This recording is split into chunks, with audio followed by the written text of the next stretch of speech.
Ever wonder if your dog is secretly running experiments on you? Like, why do they randomly start munching on grass like a tiny cow? You probably think they're just hungry or bored, but you'd be totally wrong. And why does your dog's paw smell like a bag of Fritos you left in a hot car? Most people brush it off as just dog smell, but it's actually something way more specific than that. In this video, I'm going to show you what's really going on behind both of these weird dog habits. Now, let's start with why your dog howls at night. Dogs share about 99% of their DNA with wolves. Wolves use howling as their primary long-distance communication tool. Your dog still carries that wiring inside them. When they hear a siren, a car alarm, or another dog howling down the street, their brain lights up and says, "Respond." They're not being difficult. They're not trying to stress you out. They're answering a biological signal that thousands of years of evolution made impossible to ignore. It's basically their version of hearing your name called across a loud room. You just have to answer. Another behavior that probably makes you equal parts amused and exhausted is when your dog finds a patch of grass and starts rolling around in it, like they're trying to erase every trace of that bath you just gave them.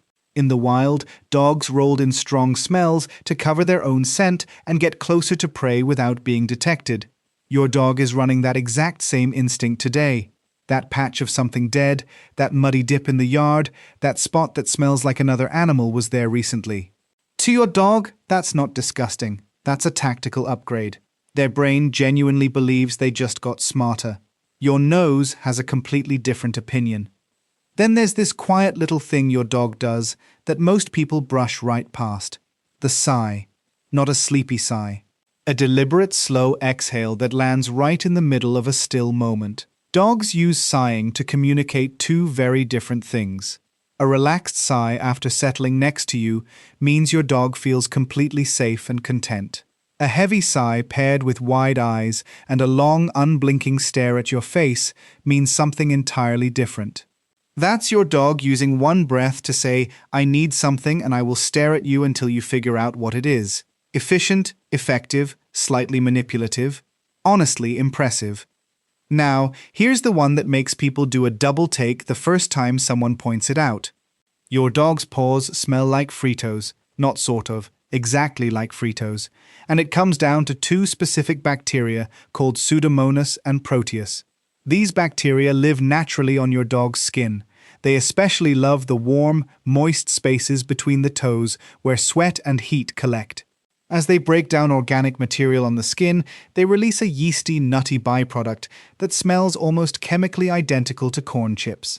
A 2006 review in Veterinary Dermatology confirmed that Pseudomonas is among the most commonly found bacteria on healthy canine paw pads. Nothing is wrong with your dog. Their feet are just quietly running a snack manufacturing operation around the clock. Another popular thing dogs do is wag their tails. And if you think every wag means the same thing, your dog has been miscommunicating with you for years. The direction of the wag actually carries distinct meaning. A tail wagging predominantly to the right signals positive feelings like happiness and calm. A tail wagging more to the left signals anxiety, stress, or discomfort. The height of the tail matters too. A relaxed mid-level wag means your dog is genuinely at ease.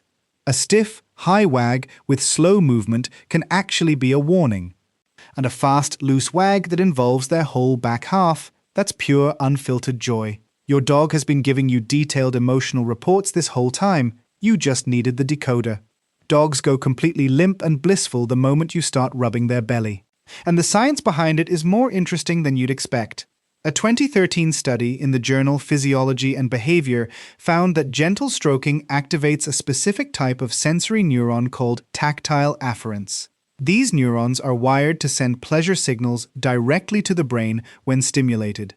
Your dog's belly has a particularly high density of these neurons, which is why the reaction looks so dramatic. But there's something even more significant happening underneath all of that. The belly is one of the most vulnerable parts of a dog's body. Exposing it is an act of deep trust. When your dog rolls over for you, they're not just asking for a scratch. They're telling you that you're safe, that you're theirs. That right there is a big deal.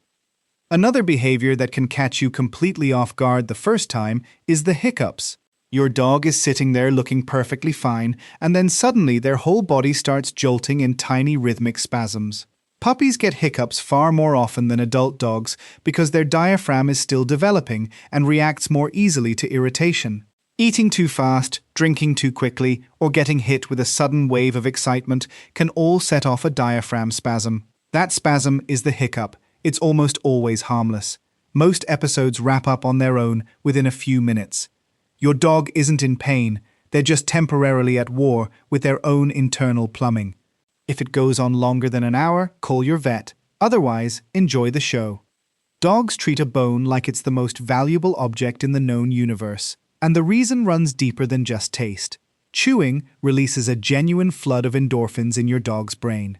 It's not just satisfying, it's chemically rewarding.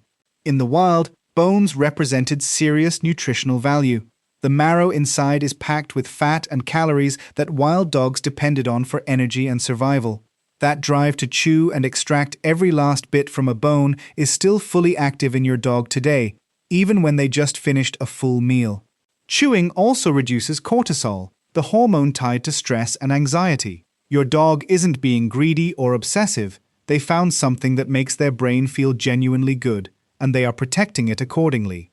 Respect that. Then there's the stick thing, which is one of those behaviors that transcends breed, age, and size. A tiny Chihuahua and a full-grown Labrador will both lose their minds over the right stick, and the reason goes straight back to instinct. Dogs were bred for centuries to retrieve.